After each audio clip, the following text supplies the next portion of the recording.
Hello people, welcome to my channel and welcome to today's video. If it's your first time here, a very warm welcome to you, and if you're a returning subscriber, you guys are the real deal. Thank you so much for clicking on today's video to watch this video. So in today's video we are making fish. Yes, tilapia. This is one of the most preferred food in this house. As you can see, we are people from the lakeside. Yeah, but I'm one of those people who was adopted into the lakeside when I'm already all grown, and I did not grow up making fish. Actually, I made fish when I had already moved to this other side. So I have had to learn. Not that I was taught by anybody. I made my mistakes from the start. I did fish swimming in a whole river, yeah, with a lot of soup that was tasteless. But with time, I guess I've learned how to do it. And so today I'm sharing my recipe with you. So we have 4 whole tilapia already deep fried. We have onions here. This is what you're using. We have parsley on dania. Then we have tomatoes. Very well ripe tomatoes, because we want the tomato for the paste and to thicken the soup. And then we have a curry powder. Yeah, I like my fish stew kind of like, you know, I like a curry, so I like using curry powder. Not that I prefer any brand, but I just get this. Yeah. Then I have salt here, and then I have my coconut cream. Yeah, this is close to my heart. And then I have tomato paste. Of course, tomato paste again to thicken the paste and the soup. So what we do is that we start off by lighting the cooker, putting on the heat, and then you put some oil. Because we don't put too much oil, because the fish already has some oil in it because it was deep fried. And then guys, what we do, if we've not deep fried the fish in the house, what we do is that we pass, you know, some hot water through the fish to at least remove that oil, because you don't know what kind of oil was used, how dirty it was. So we'll do that later. Yeah, and so we start by heating some oil. After it has heated, then we put in our onion.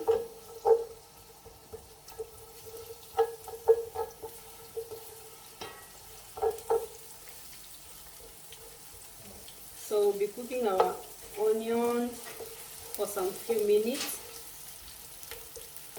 until it browns.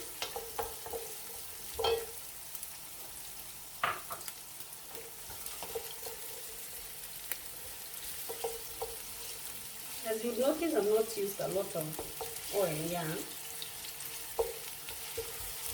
But again, it is a preference, but I just avoid using a lot of oil so that you don't have oil, you know, or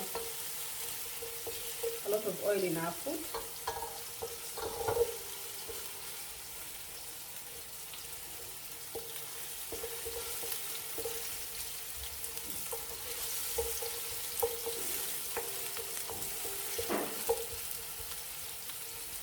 Stirring my oil until I see it browning. My onion, sorry.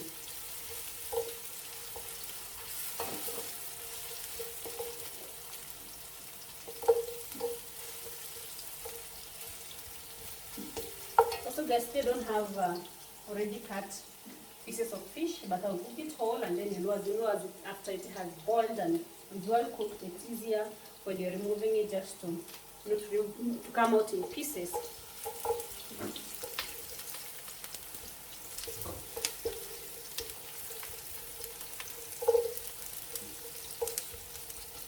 You know, our oil is coming through. Guys, and please share in the comment section what's that food, for those, especially those who've been intermarried. What is that food that you found into your spouse's home that you are not used to eating, neither were you used to cooking? Personally, I don't remember a time, even a single time, that we made fish in our house. So fish, omena, those are things that I've had to learn. To learn to eat, yes guys. At first I struggled, but yeah, I've had to learn to eat and also to prepare. And I love them, I enjoy them. They're very nutritious, and you know, they are very good sources of proteins. Of course, with fish and with omega 3. Yeah, so can see our onion is browning, guys.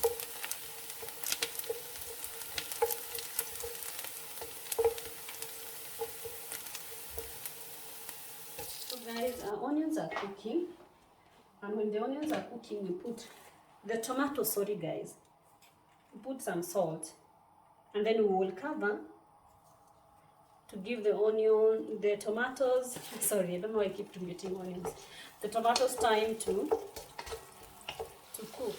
Yeah, so you put your curry powder. You realize I'm not using any other spice, again as I said, because the idea of I want to retain the fish taste, so I've not put a lot of fish masala, though maybe sometimes I would use, but right now I just want like a curry, you know, a curry paste kinda, or like a fish curry. So I'll just use the curry powder, and then I'll use my tomato paste. So always guys, make sure that your spices are well cooked. So with that, cook them with the, you know, with at this first level. So cook them with the onions and tomatoes, just to allow them to cook well enough and to mix well enough. So when we are at it, we can now run our fish in some hot water. So I had already boiled some hot water here, and what I do is I just use this stand. Then I'll just pour. And as I said, guys, this is just to remove the extra oil. Of course, I can't remove all of it because anyway, it was already deep fried for a long time, but at least this helps. It helps to remove the excess or the extra oil.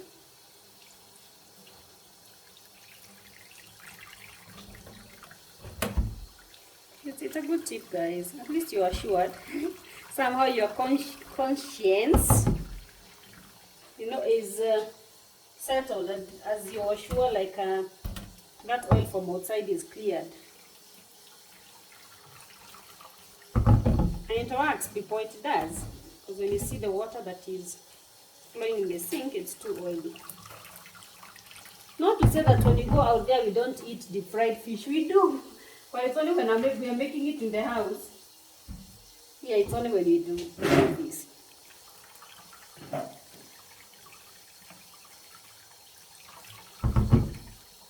And again, since it's not like you're eating a deep fried fish, it's not like you're eating a dry fish.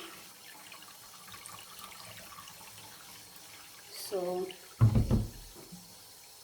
this helps. So we do this, and then we leave the water, the fish to dry, or to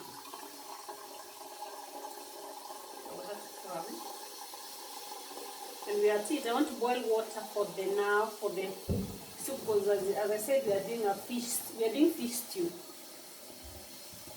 So and it needs to have some taste or some soup.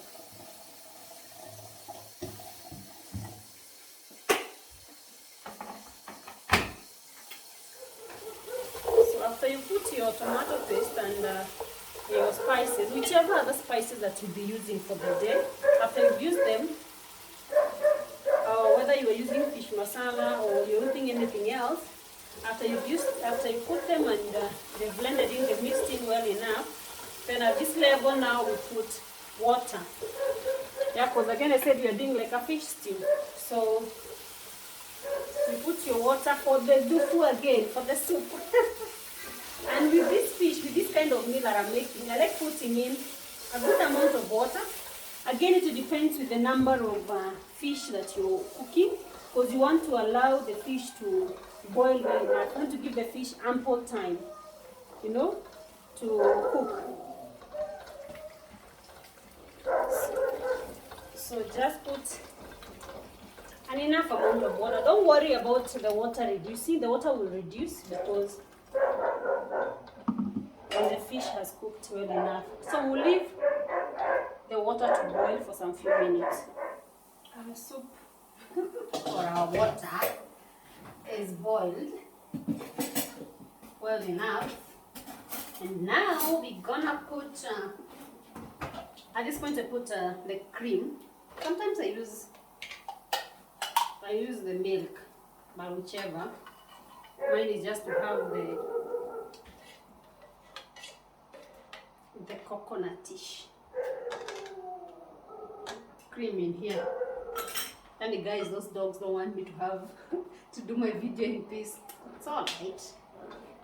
It's alright. So after I put my coconut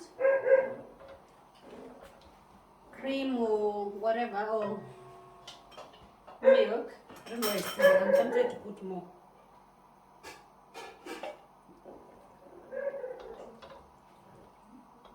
Yeah, you can see the soup right now, it looks milky.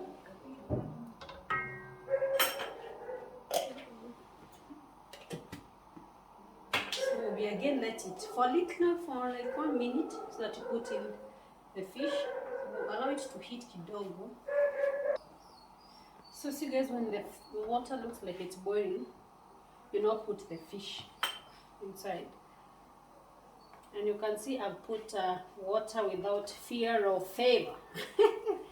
And I put enough so that I need this fish to cook well enough. You can do it in pieces. But what happens is when the fish is cooked, it will definitely, it will be easy again to remove pieces.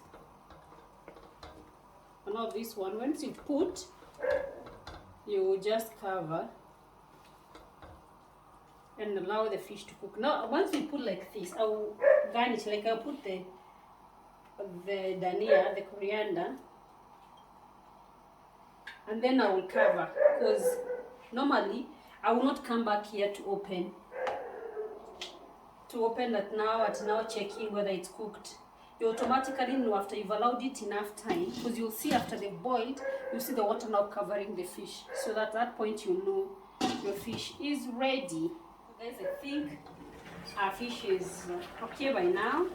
We've allowed it to like boil for like 15 or 20 minutes. Then you will see as the water reduces or the soup reduces. And now you can see my soup. So this one we'll call it what? Fish in coconut soup or sauce. You can see guys. And then the aroma that is coming, yeah? It's the real deal, I'm telling you. This one you eat ugali until, because that ugali that you keep on eating and eating and eating. As you can see you see here? The water has already, it's like the fish is now covered by the soup and it has really reduced. That is how the soup has reduced. So this is what you're going to use. So what happens, let me just taste guys. Let me taste on your behalf.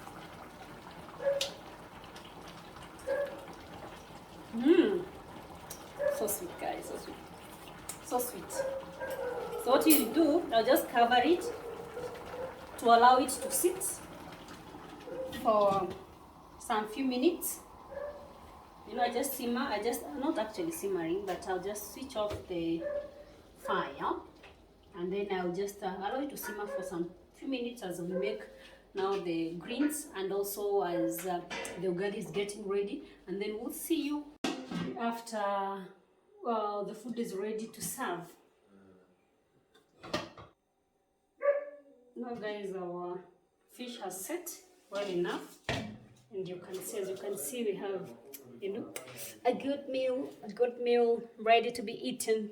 Some tilapias there lying there ready to be eaten with beautiful soup. And as I said, we just cut our fish.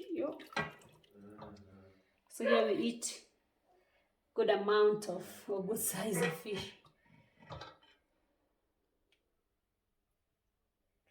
Yeah, as you can see. Yeah, so a good meal for our ugali. And then as you can see here, our greens are ready. So you can choose to serve the greens now. I didn't put tomatoes in the greens so that they remain that color. And then when you do the ugali kando, then it will look, that yummy, yummy meal. So guys, thank you so much for cooking with me. I hope you find my recipe simple and easy, and I hope you find time to try it out. And when you do, please remember to bring back feedback. Yeah, I will really appreciate. So guys, remember to like, share and comment on this video. Please also, those who have not subscribed, subscribe to this channel so that we grow together. Yeah, I can see I'm so already ready to eat. Yeah, so see you next time. Bye bye for now.